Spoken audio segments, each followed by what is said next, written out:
Nesse mês de maio, a nossa igreja sempre dá um ênfase ainda maior em relação à família, porque nós entendemos que se queremos uma sociedade diferente, se queremos uma igreja diferente para melhor, precisamos investir em famílias.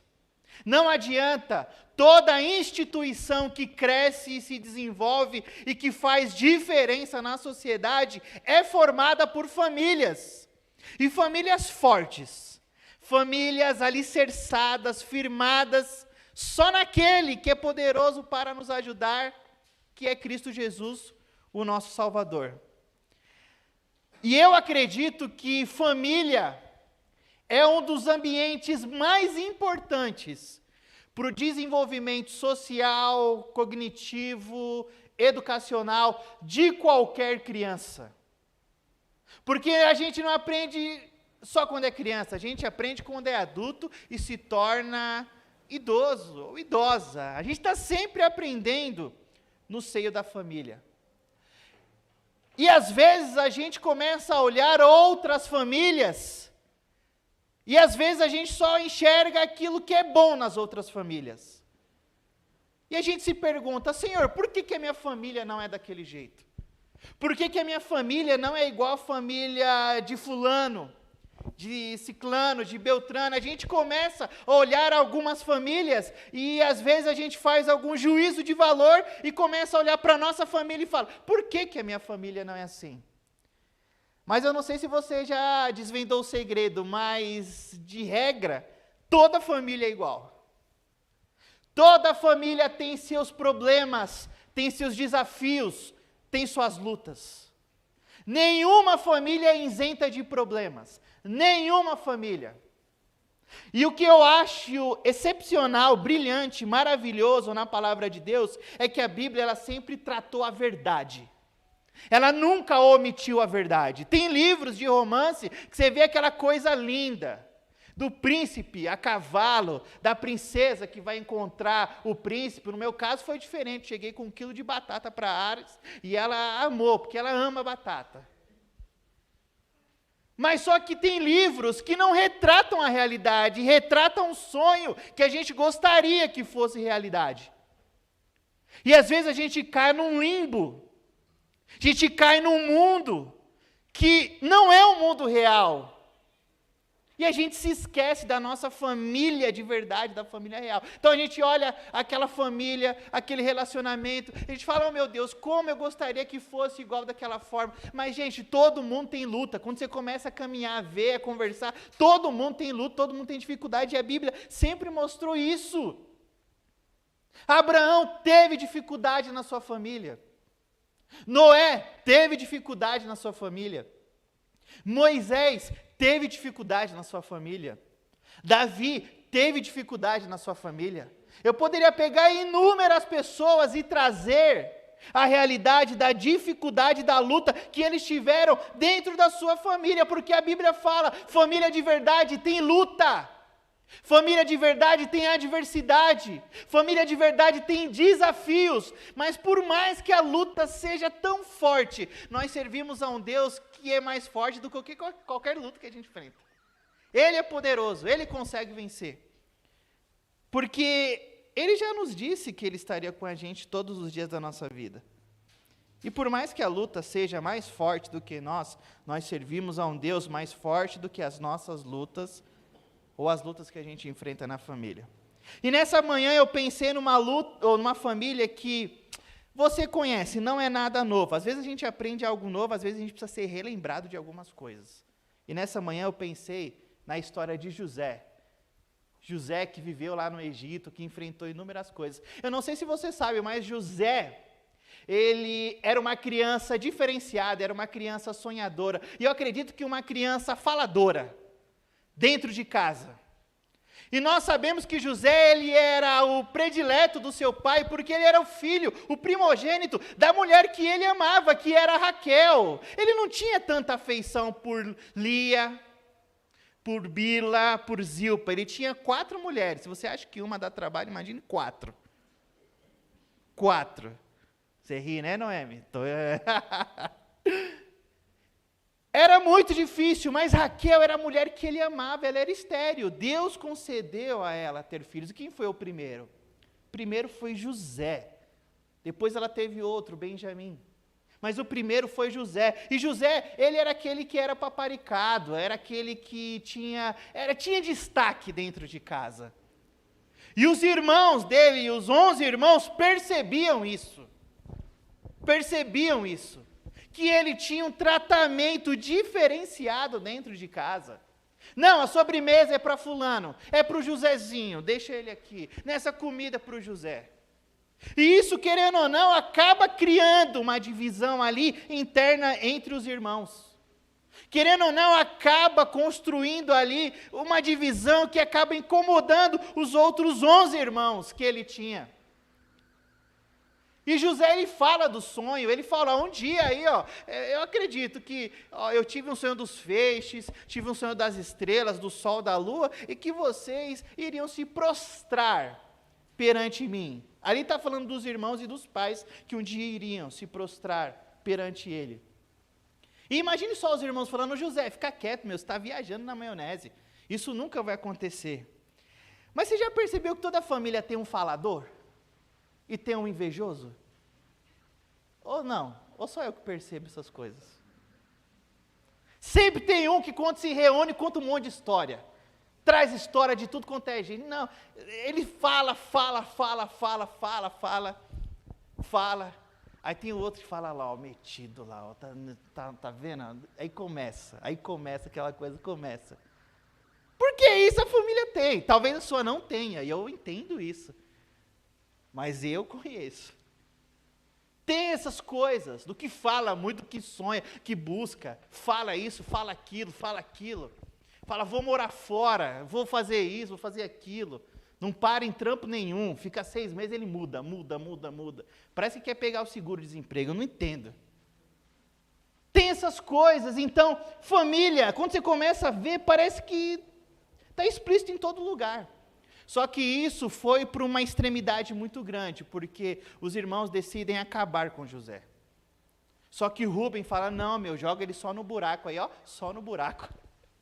E deixa ele aí. Mas eles decidem vender José. E eles vendem José para uma caravana de midianitas.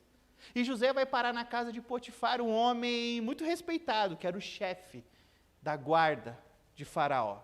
E chegando lá, José ele já começa a ganhar destaque, então ele começa a cuidar das coisas de Faraó.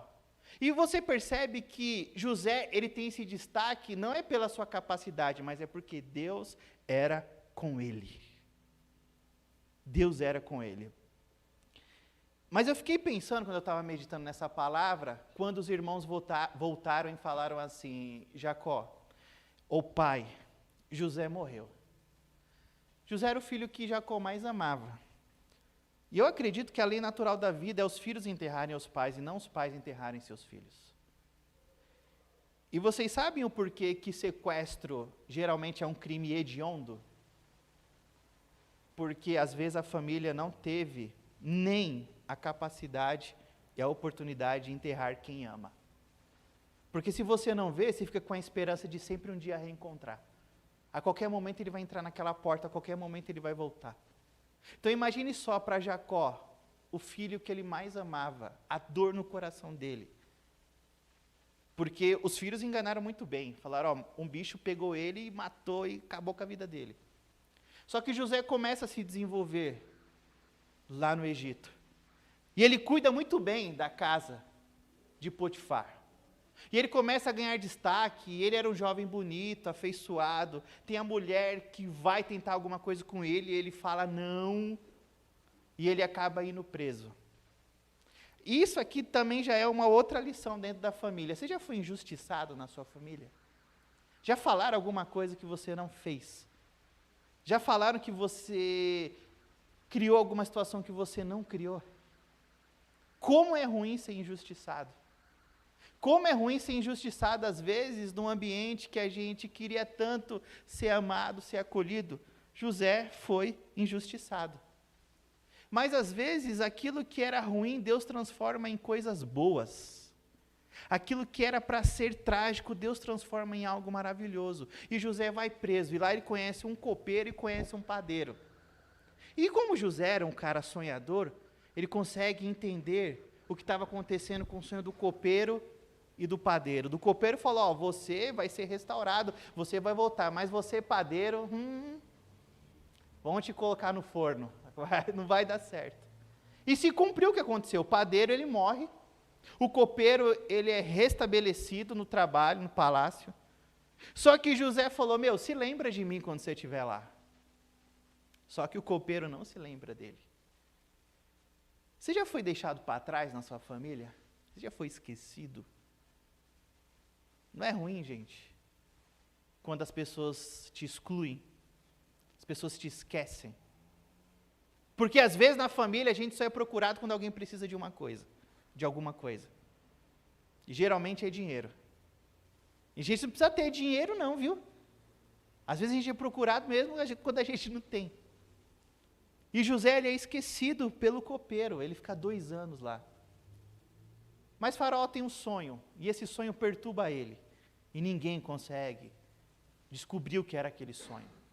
Então o copeiro se lembra de José, mas ele se lembra e fala de José para ganhar uma moral com o Faraó. Chama lá José, e José fala, esse sonho aí é que vai ter 7 anos de prosperidade, mas também vai vir 7 anos de escassez. Então melhor você juntar e guardar, para que quando vier a escassez, você tenha como sobreviver. E esse sonho pareceu muito bem a José, ou a Faraó.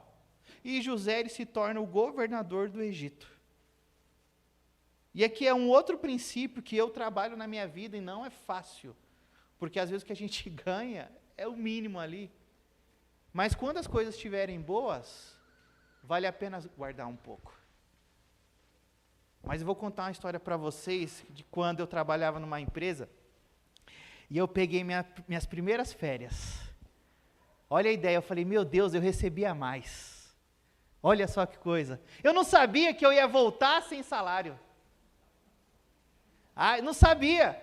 Aí eu fui numa loja, eu vi um tênis lá, eu falei, eu vou comprar esse tênis, eu tenho a mais, né? Aí comprei o tênis, comprei as coisas, tal. Aí quando eu volto para o trabalho, né? Falei, vou receber meu salário todo. Recebi R$54. Aí foi eu, Senhor, me ajuda, Senhor, eu estou passando por uma luta, Senhor, financeira, me ajuda aqui. Sabe o que Deus falou no meu coração, Hélio? Não é luta financeira, isso é irresponsabilidade. Porque quando você estiver aqui, não gaste aquilo que você tem aqui. Poupe, guarde, acumule. Porque não é sempre que a gente vai ter. Não é sempre que a gente vai estar com dinheiro sobrando. Não é sempre que a gente vai ter fartura. Então, quando tiver, guarde, porque a escassez vai vir. Mas quando ela vier, se a gente estiver preparado, a gente consegue suportar. E às vezes a gente aprende isso na dor.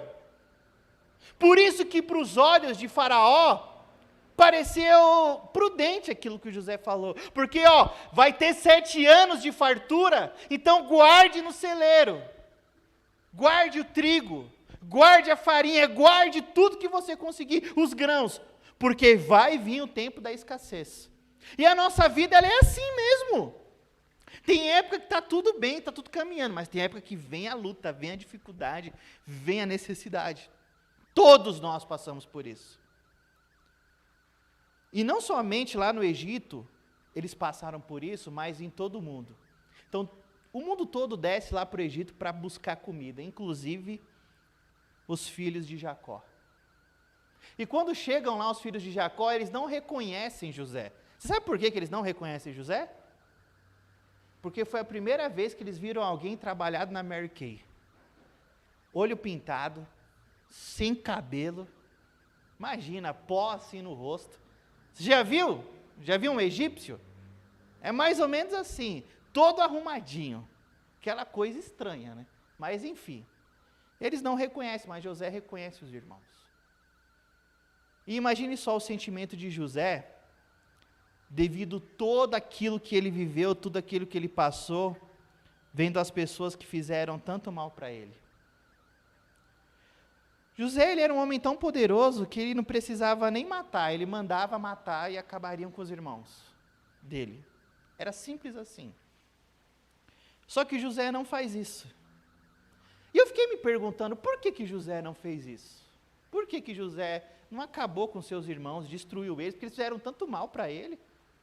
Aí falou, agora eu acabo com eles e está tudo certo. Porque às vezes a gente é vingativo. A gente é vingativo.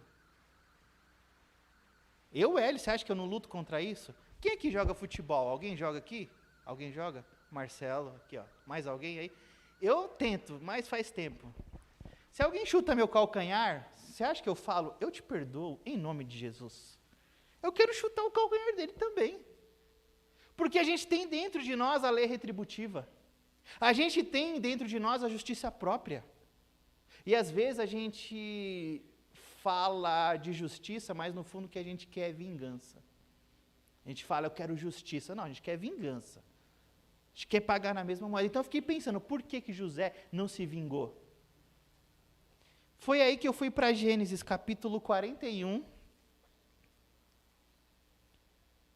versículo 51. E eu queria encerrar com esse texto, porque eu acho que foi isso que Deus trabalhou no coração de José. Olha o que fala em Gênesis capítulo 41, versículo 51. E ao primeiro filho de José, deu o nome de Manassés, dizendo, Deus me fez esquecer de todo o sofrimento da casa de meu pai. Deus começou a trabalhar no coração de José. Deus começou a trabalhar na vida de José. Deus começou a trabalhar na família de José. E Deus dá a ele um presente. E esse presente não foi mais riqueza. Esse presente não foi mais propriedade. O presente que ele ganhou de Deus foi um filho. E quando ele tem esse filho, ele pega nas mãos e fala, Manassés, esse será o seu nome, porque Deus me fez esquecer toda a dor do trabalho na casa de meu pai. E esquecer aqui não é ter amnésia. Esquecer aqui é falar, mesmo que eu lembre, isso não dói mais, isso não machuca, isso não rouba mais a minha paz. Então aqui Deus estava começando a trabalhar no coração de José, para que aquilo que aconteceu lá na frente, que nós já sabemos, poderia se concretizar. Só que Deus não dá somente um filho a José. Deus dá mais um. Versículo 52. E ao segundo filho chamou Efraim, dizendo, Deus me fez crescer, em algumas traduções, e outras, prosperar, na terra aonde eu tenho sofrido. Esquecer e crescer. Esquecer e prosperar. E essa é a lição que eu gostaria que nós terminássemos nessa manhã.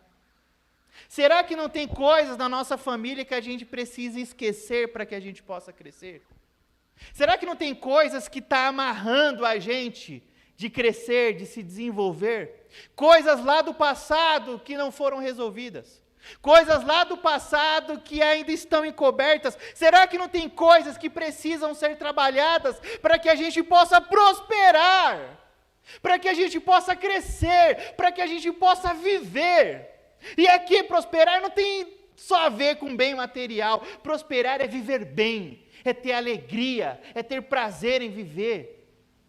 É aqui que é prosperar.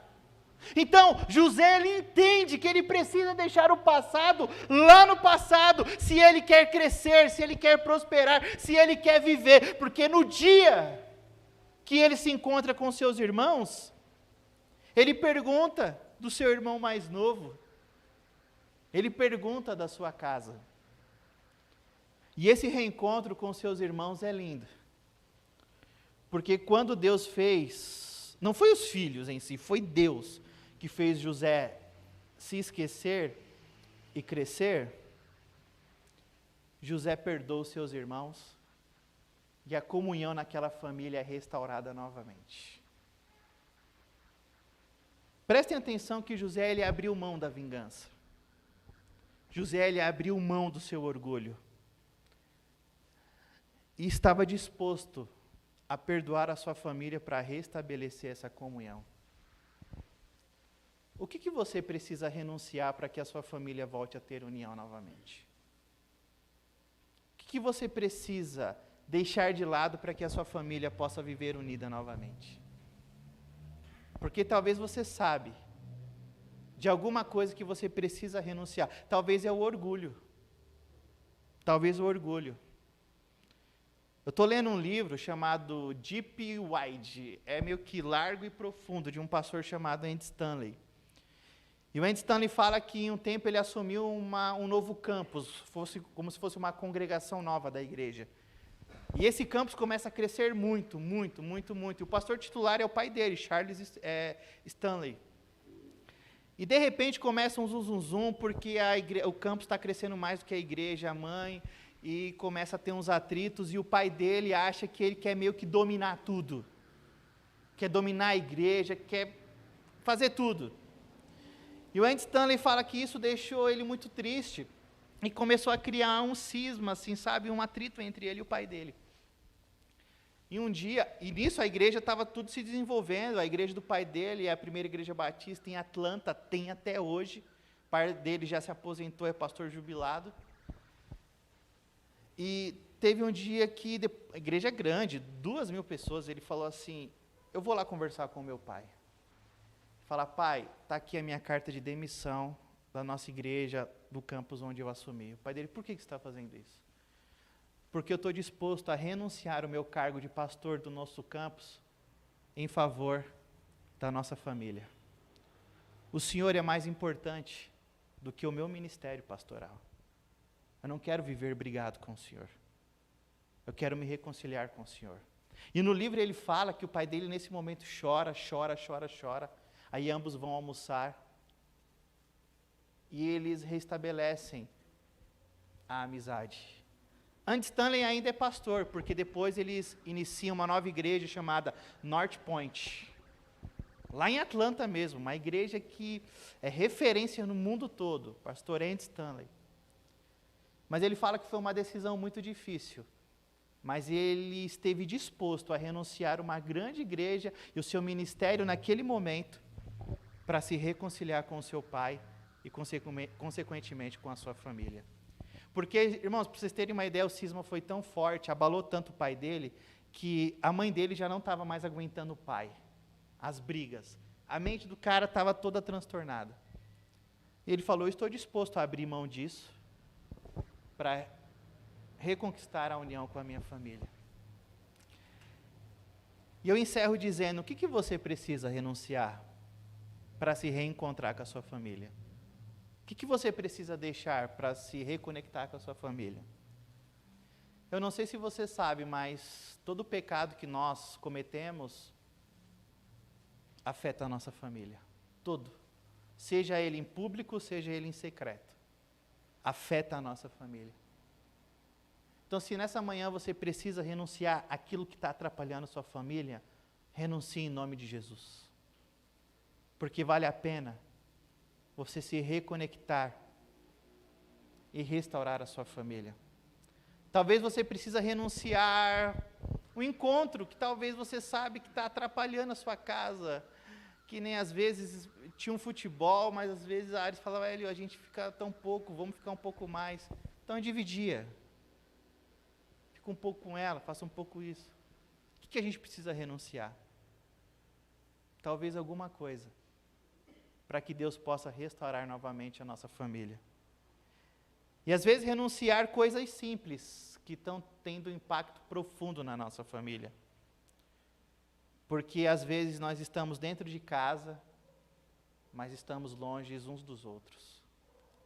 E a minha oração nessa manhã é que, assim como Deus restaurou a família de José, a história de José não é uma história de um empreendedor que deu certo.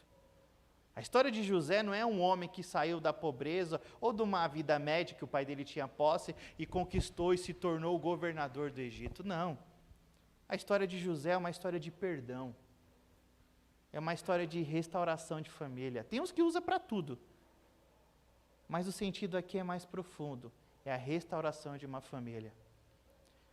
E a Bíblia fala que Jacó, ele descansou em paz na terra dos viventes. Sabe por que ele descansou em paz? Porque eu acredito que ele viu a sua família restaurada novamente. Conheci uma irmã que, antes dela morrer, ela falava que o que mais que ela queria que acontecesse era que os seus filhos voltassem a se falar. Ela não queria morrer sem antes ver os seus filhos se falarem novamente. Porque estava cada um do seu lado. Cada um do seu lado.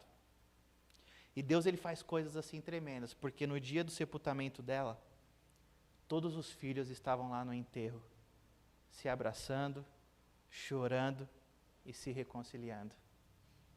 Esse é o poder de Deus, meus irmãos. Até na morte dos salvos, Deus pode realizar milagres. Até nesse momento. Então, lute pela sua família. Lute pela sua casa. Lute pelos seus irmãos, pelas suas irmãs, por aqueles que Deus colocou à sua volta. A dor que José viveu não foi um ponto de permanência, mas foi um ponto de referência. Eu sei que você tem cicatrizes no coração, assim como eu também tenho, porque nós somos iguais. Eu sei que você também tem dores no coração, assim como eu também tenho. Mas use isso apenas como um lugar de referência. Não um lugar de permanência. Porque para crescer, para prosperar, para seguir avante na vida, nós precisamos esquecer. Nós precisamos deixar para lá. Porque Cristo, o que ele fez para estar na cruz e morrer por nós? Ele não tinha feito mal nenhum. E ele nos perdoou. Ele perdoou nós, que somos pecadores, dignos do inferno, ele nos perdoou. E por que a gente tem dificuldade em liberar perdão para aqueles que nos fizeram mal? Eu já liberei perdão, você já liberou perdão? Eu já deixei para trás, você já deixou para trás? Porque talvez é isso que você precisa fazer para voltar a viver novamente. E que nessa manhã Jesus Cristo te ajude a crescer, a deixar para trás e avançar com a sua vida. Para que no dia que Deus for te chamar às mansões celestiais, o seu coração esteja em paz. Em paz porque você seguiu aquilo que Jesus te ensinou a fazer. Eu estou disposto a deixar para somar, a ressignificar para reconstruir, a esquecer para prosperar. Então, queria orar por você mais uma vez e orar pela sua família. Para que Deus, segundo a sua graça, possa te ajudar nos momentos mais difíceis que você enfrentou, enfrenta ou enfrentará. Obrigado, Jesus, por essa manhã, obrigado pela sua palavra. Eu sei que não é fácil perdoar, ó Pai, mas vale a pena perdoar. Então, assim como José perdoou seus irmãos, nos ajuda, ó Pai, a perdoarmos aqueles que nos fizeram mal, aqueles que nos feriram no passado e que nos machucaram.